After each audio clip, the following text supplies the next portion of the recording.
Propam Polres Prabu Mulih kembali mengamankan belasan remaja yang diduga akan melakukan tawuran. Dari 16 yang berhasil diamankan, 4 orang merupakan wajah lama yang pernah diamankan oleh kepolisian.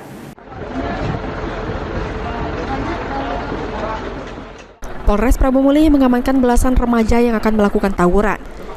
Remaja yang mengatasnamakan geng Timur Kece dan Dus Praboys berhasil diamankan saat akan melakukan aksi tawuran di Kelurahan Wonosari, Kecamatan Prabu Mulih Utara, Kota Prabu Mulih.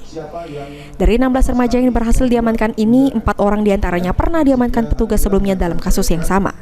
Selanjutnya untuk 12 remaja dibawa ke rumah singgah dan sedangkan 4 remaja dikirim ke panti rehabilitas anak yang berkonflik dengan hukum. Malam itu ada 16 anak-anak yang berhasil diamankan oleh tim Polres Prabu Mulih.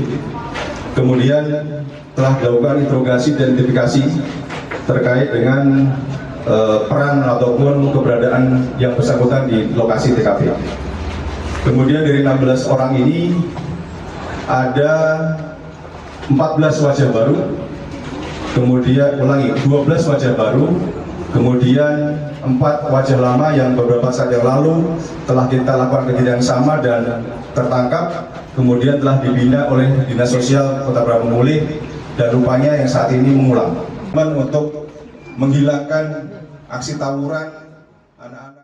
Sementara itu, Kepala Dinas Sosial Kota Prabu Mulih, Heri, mengatakan akan melakukan pembinaan yang lebih keras sehingga membuat kapok para pelaku tawuran. Tapi ternyata di kejadian yang kedua ini terjadi ada beberapa anak didapatkan ada mengulang kejadian yang sudah kita laksanakan pembinaan.